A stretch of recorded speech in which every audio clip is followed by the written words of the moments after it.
olha o que eu tenho para contar para vocês. Policiais civis e promotores do Ministério Público de São Paulo se reúnem hoje à tarde para tratar da morte da soldado Gisele Alves Santana. O laudo feito depois da exumação do corpo dela afirma que Gisele tinha lesões no pescoço e no rosto provocadas por pressão dos dedos das mãos. O marido dela, tenente-coronel da PM, disse que Gisele se matou. Funcionários do tenente-coronel Geraldo Neto disseram que o tenente-coronel era, assim, instável emocionalmente. O caso da soldado Gisele Alves Santana, encontrada baleada na cabeça no apartamento em que vivia com o marido, o tenente-coronel da PM, Geraldo Neto, na região central de São Paulo. Uma testemunha contou às autoridades que 3 policiais mulheres foram ao apartamento do casal para limpar o imóvel horas após a ocorrência. A gente vai conversar ao vivo com o repórter Rafael Castro, que tem outras informações pra gente. Rafa, bom dia. Oi, César, bom dia para você aí do outro lado que está ligado aqui com a gente no Hora 1. Segundo a testemunha, as agentes chegaram ao prédio precisamente às 5h48 da tarde do dia 18 de fevereiro, mesmo dia em que a morte da PM Gisele Santana foi constatada.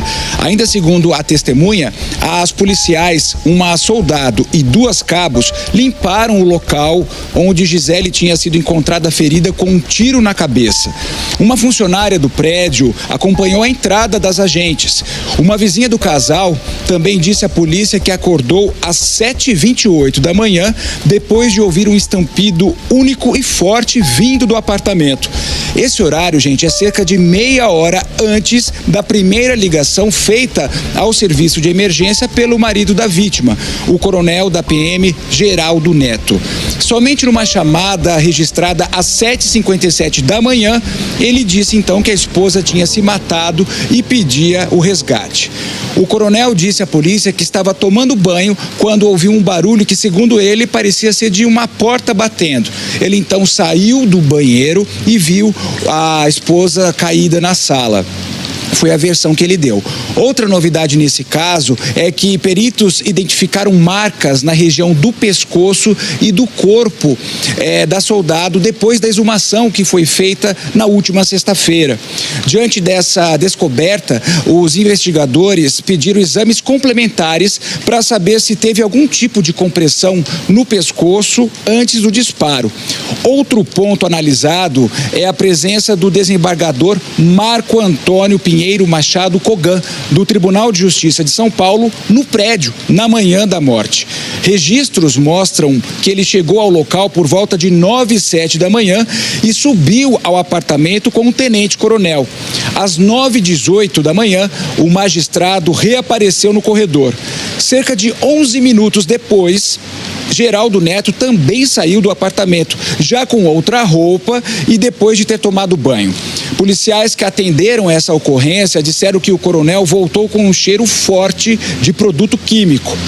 Bom, a defesa do tenente-coronel Geraldo Neto disse que ele não é investigado, suspeito nem indiciado no processo e que ele tem colaborado dentro do possível com as autoridades.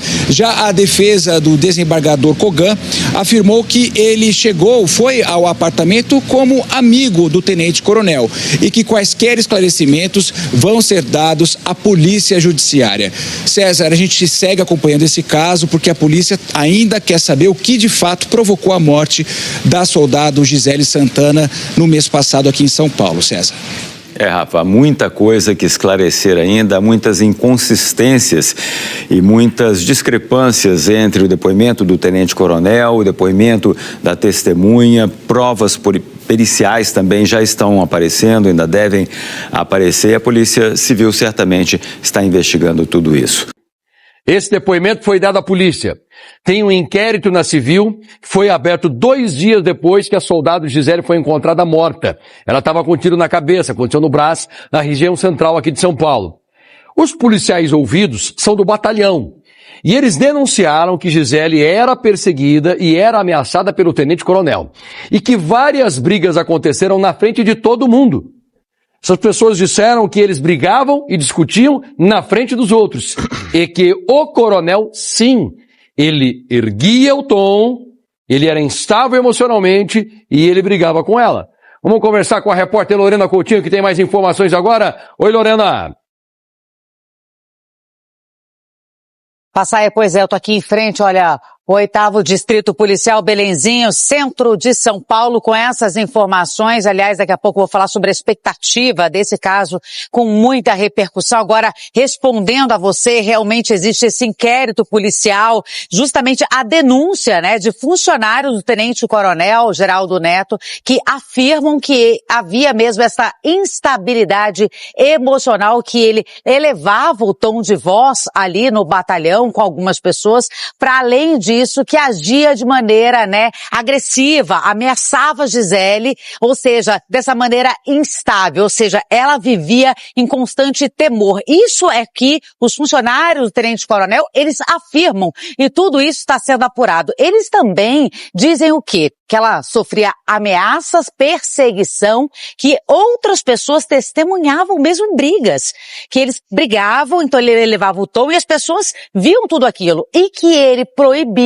algumas pessoas de manter esse contato com a Gisele. Existe, eu repito, esse inquérito policial que foi aberto 2 dias depois da soldado ser encontrada morta. É importante deixar muito claro, Passaia, que o tenente-coronel, ele não é apontado ainda como investigado, né, nem como suspeito, tudo está sendo apurado, pessoas vão ser ouvidas ainda, mas essa informação é extremamente importante, porque, inclusive, dentro desta denúncia, também afirmam o seguinte, que ele já foi condenado por abuso, né, de autoridade ali, contra outras pessoas, outras mulheres militares do mesmo batalhão, inclusive ter que pagar indenização. Ou seja, o que teria, né, reafirma então essa instabilidade emocional. Por que eu tô aqui, Passaia?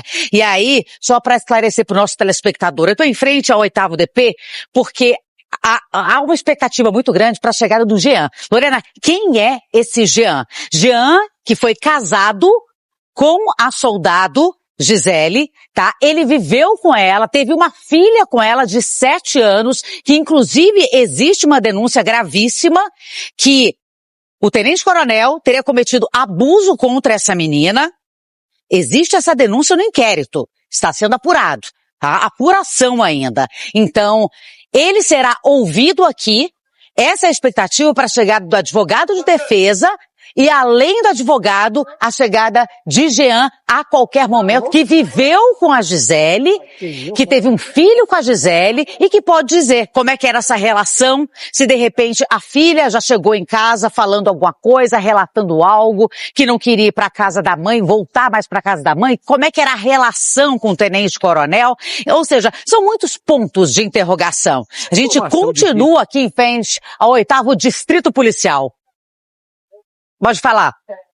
Pensando aqui o seguinte, Lorena, isso me chamou muita atenção quando você disse que há uma condenação contra o coronel por danos morais e que ele pagou uma indenização por isso. Há uma condenação, me desculpe, por abuso de autoridade, esse é o termo correto, e que ele pagou uma indenização. Quem foi que deu essa informação para você, por favor? Ela foi apurada por quem? Olha, essa informação chega através da nossa produção, tá? Que nós temos fontes ligadas ao batalhão.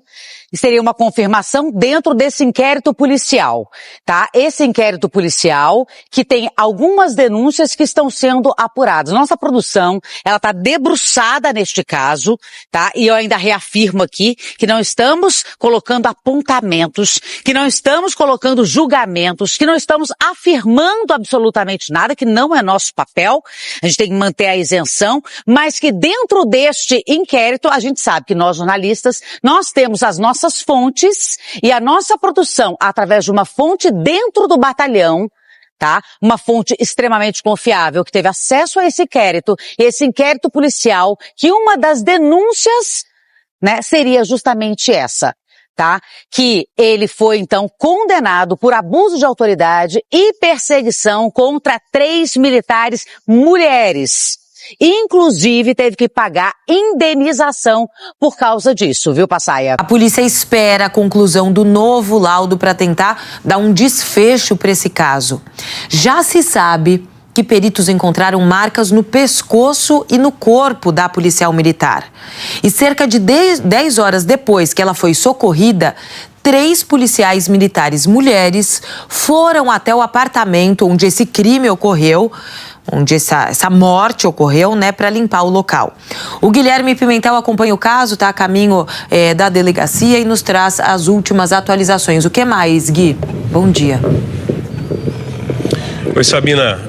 Com relação a essa primeira informação que você trouxe, né? Bom dia a você, bom dia quem está nos assistindo. A investigação pediu exames complementares a partir da exumação do corpo da policial militar Gisele Alves, que foi feita na última sexta-feira, justamente para apurar essas lesões, ou essas marcas, né? Não vou falar lesões, essas marcas que foram encontradas no pescoço e no corpo da policial militar. Esses exames têm a função de entender se, antes do tiro que matou a policial, se ela sofreu alguma pressão na região do pescoço, lembrando que um dos socorristas contou também em depoimento à polícia que tinha percebido uma área arroxeada na região da mandíbula da PM. Mas a gente está atualizando o caso e a investigação hoje por conta dessa imagem que a gente vai rodar para vocês agora, uma imagem que comprova o que uma testemunha que estava no prédio onde a Gisele morava com o Geraldo Neto, o tenente-coronel da PM, que mostra que por volta das 6 horas da tarde, essas imagens, gente, são do dia 18 de fevereiro, o dia da morte da Gisele.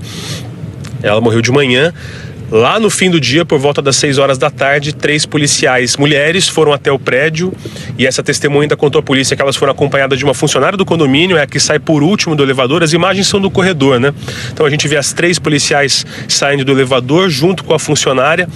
Elas ficam ali por cerca de 50 minutos, isso é possível da gente ver ali pelo relógio, né, do sistema de monitoramento do condomínio, e elas saem aparentemente sem levar nada do apartamento.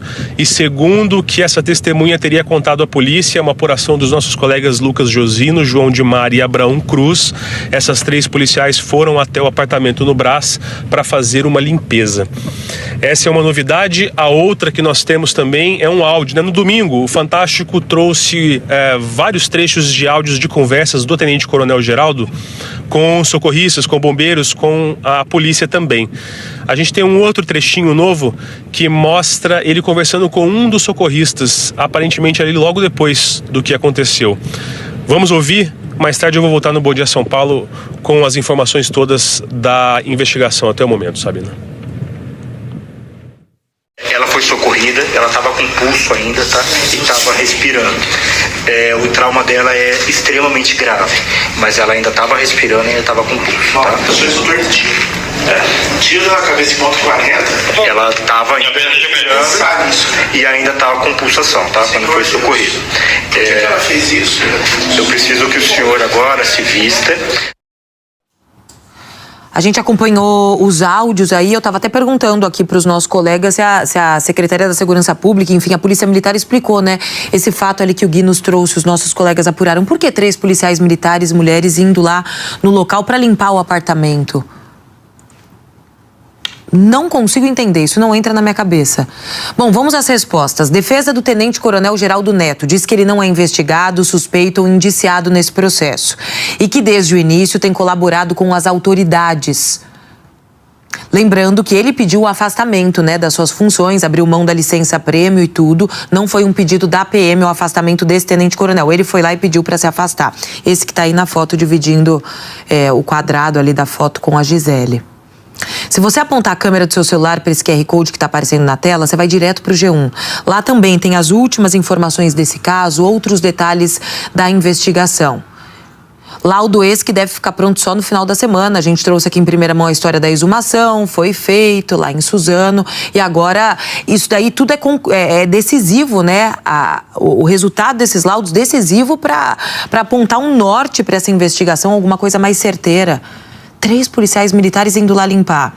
A história do desembargador que foi lá e depois a defesa do próprio desembargador disse que eles são amigos e que ele teria ido lá a pedido ali do tenente.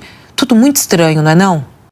Ana, eu quero te agradecer pelos detalhes, você me informou, na verdade foi a produção que checou todos esses detalhes e passou para você, e agora eu estou pedindo para a nossa produção pegar essa fonte, porque isso aqui é grave. Quando você me deu essa notícia, que para mim veio em primeira mão, eu perguntei para o Jorge aqui, Jorge, você sabe dessa notícia? E o Jorge ficou espantado, poxa, se isso é verdade, ele nunca me contou. Não é? Ninguém sabe. Então o Jorge não sabe disso também. E eu quero saber, eu estou muito empenhado, porque, gente, nós não estamos aqui para passar a mão na cabeça de ninguém. Mas como nós sempre fazemos, vamos até as fontes oficiais, procuramos as notícias verdadeiras e colocamos no ar para você. Isso é o jornalismo sério aqui da Record. Então eu quero saber disso. É uma coisa séria. Uma informação tão pesada dessa foi escondida da gente e agora revelada através dessa investigação. Eu vou contar tintim por tintim. Lorena, segura as pontas por enquanto, porque eu vou voltar com você. Tem uma grande novidade. A Lorena tá lá porque daqui a pouco quem vai ser ouvido na delegacia é o pai da filha da Gisele. O primeiro marido dela.